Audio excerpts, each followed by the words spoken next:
Iran के सूबे बुशहर, बंदरबास, क़िश्म और जसक में धमाकों की आवाज़ें। अमरीकी फ़ौज ने कहा है कि ईरान के ख़िलाफ़ मज़ीद हमले शुरू कर दिए हैं।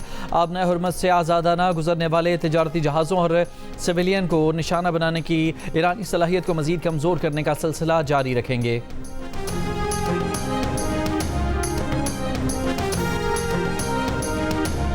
अमरीकी सदर डोनाल्ड ट्रंप ने दावा किया है कि हफ्ते की रात ईरान और अमरीका एक मुआहदे के नुकात पर मुत्तफ़िक हो गए थे। ईरान तमाम मामलात से दस्तबरदार हो गया था, लेकिन मुज़ाकरात ख़त्म होने के 1 घंटे के अंदर ही ईरान ने आबना हुर्मुज़ में एक बहरी जहाज़ पर ड्रोन हमला कर दिया। अमरीकी टीवी से गुफ्तगू में डोनाल्ड ट्रंप ने ईरानी रहनुमाओं पर बीमार जहनीत का होने का इल्ज़ाम भी लगा दिया। कहा, ड्रोन हमले के बाद अमरीका ने ईरान पर शदीद बमबारी की। आबना हुर्मुज़ बंद नहीं हुई, तमाम जहाज़ों के लिए खुली है।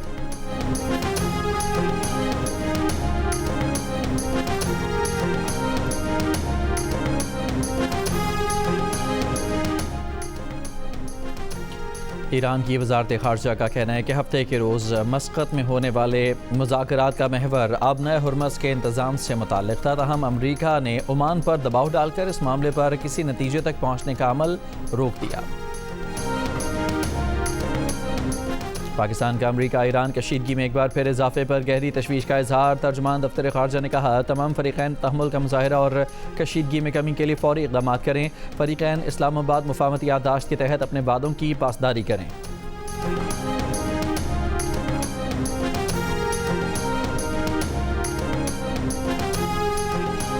OIC ख़वातीन की नवी वज़ारती कॉन्फ्रेंस का वज़ारती इजलास आज वज़ीर आज़म शहबाज शरीफ की ज़ेर सदारत होगा।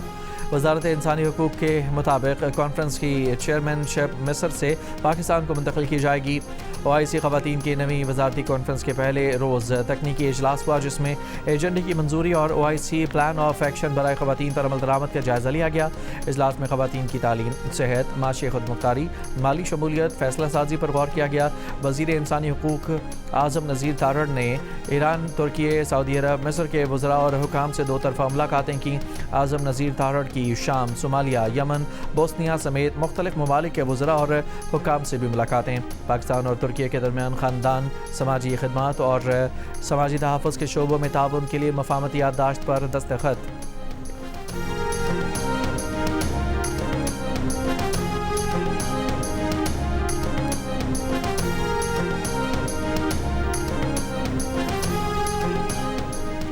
नायब वज़ीर आज़म इसहाक़ डार ने कहा है कि ख़वातीन को बाइख्तियार बनाना सिर्फ़ एक तबक़े की तरक्की नहीं, पूरी कौम की मजबूती है।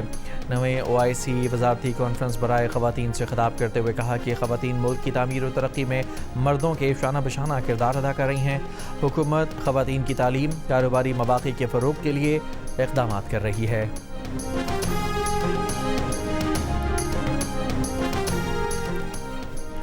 हज 2027 ता 2030 के लिए ऑनलाइन हज रजिस्ट्रेशन ड्राइव जारी।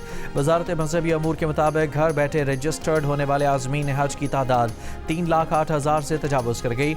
हज पोर्टल या मोबाइल ऐप पाक हज के ज़रिए रजिस्ट्रेशन का अमल आसानी से मुमकिन है। वज़ारत मज़हबी अमूर का अगले मरहले में हज वाजिबात भी ऑनलाइन वसूल करने का इंदिया। 2,22,000 अफराद ने सरकारी, 86,000 ने प्राइवेट हज स्कीम का इंतखाब किया। राबता आलम इस्लामी के ज़ेर तमाम पाकिस्तानी उलमा कराम के साथ मशावरती इजलास। सऊदी सफ़ीर नवाफ बिन सईद अल मालकी, राबता आलम इस्लामी के secretary general Sheikh doctor Mohammad bin Abdul Karim, Mufti Taqi Usmani और मौलाना फजलुर रहमान समेत दीगर उलमा कराम की शिरकत। मौलाना फजलुर रहमान ने कहा कि राबता आलम इस्लामी उम्मत के इत्तेहाद, एतदाल, रवादारी के फ़रोग़ में अहम किरदार अदा कर रहा है। पाकिस्तान और सऊदी अरब के बरादराना ताल्लुकात उम्मत मुस्लिमा के लिए क़ुव्वत का सरचश्मा हैं। उलमा की मुश्तरका कोशिशें उम्मत मुस्लिमा के रोशन मुस्तक़बिल की बुनियाद हैं। कराची में मुत्तहिदा कौमी मूवमेंट का बहादुराबाद मरकज़ पर वर्कर्स इजलास। मुस्तफ़ा कमाल ने कहा कि सिंध की मौजूदा हुकूमत 18 साल में 22,000 अरब रुपए वफाक से ले चुकी है। हुकूमत सिंध बिलअमूम कराची, हैदराबाद में बुनियादी ज़रूरियात मुहैया करने में नाकाम रही। हम इख्तियारात और वसाइल को आइनी तौर पर पाकिस्तान के लोगों के दरवाजे तक पहुँचाएँगे।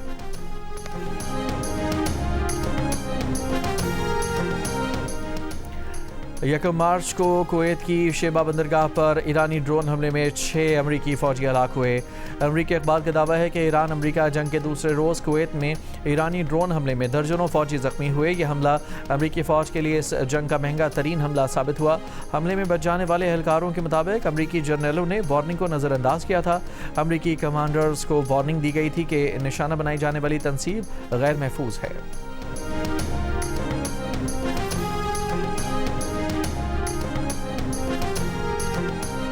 इसराइली फ़ौज की गज़ा जंगबंदी की खिलाफ वर्जियाँ जारी। गज़ा में 9 साला बच्ची समेत मज़ीद 6 फ़लस्तीनी शहीद कर दिए गए, मुतअद्दिद ज़ख्मी हुए। इसराइली फ़ौज ने फ़ज़ाई हमले के बाद फिर साबिरा गज़ा से लोगों को इनखला का हुक्म भी दिया। मुल्क भर में आटे की कीमतों में इजाफा। कराची में 1 साल में आटे की कीमत में 1100 रुपये का इजाफा। 20 किलो आटे का थैला 1800 रुपये से बढ़कर 2900 रुपये का हो गया। इस्लामाबाद में 20 किलो आटे का थैला 1250 रुपये महंगा हुआ।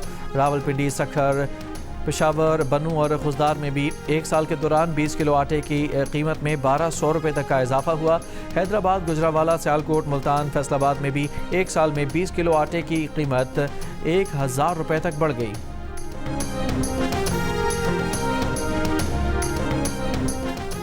फ्लावर मिल्स मालिकान का कमिश्नर कराची से मुलाकात में आटे की एक्स मिल कीमत में 8 रुपये कमी का फैसला। तर्जमान कमिश्नर कराची के मुताबिक आटे की एक्स मिल प्राइस 133 रुपये से कम होकर 125 रुपये हो जाएगी।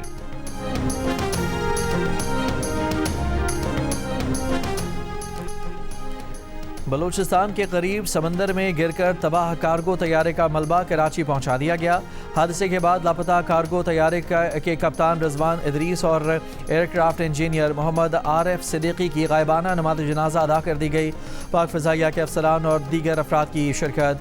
K2 एयरवेज के तबाह होने वाले कार्गो तैयारे के अहम हालात और पुर्जे मिलने के बाद तहकीकाती टीम दोबारा कराची आएगी। 7 जुलाई को शारजा से कराची आने वाला कार्गो तैयारा समंदर में गिरकर तबाह हो गया था। हादसे में अमले के 5 अरकान लापता हैं। कतर के साबिक अमीर शेख हमद बिन खलीफा अल सानी की नमाज जनाजा अदा कर दी गई। वो 74 बरस की उम्र में इंतकाल कर गए थे। शेख हमद बिन खलीफा अल सानी 1995 से 2013 तक कतर के अमीर रहे, जिसके बाद उन्होंने इक़्तिदार अपने बेटे तमीम बिन हमद के सुपुर्द कर दिया था। पाकिस्तान में आज यौम सोग का ऐलान। सदर आसिफ अली ज़रदारी और वज़ीर आज़म शहबाज शरीफ का इजहार अफसोस। ज़राए के मुताबिक वज़ीर आज़म आज कतर जाएंगे। कतरी क़यादत से शेख हमद के इंतकाल पर इजहार ताज़ियत करेंगे।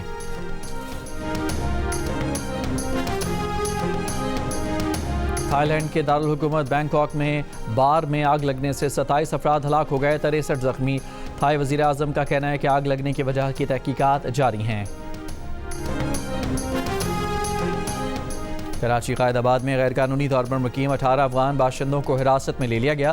पुलिस के मुताबिक ज़ेर हिरासत अफगान बाशिंदों को कानूनी कार्रवाई के बाद अफगान कैंप मुंतकिल कर दिया गया। ज़िले इंतज़ामिया की निगरानी में अफगान बाशिंदों के ज़ेर इस्तेमाल रहायशगाह सील कर दी गई।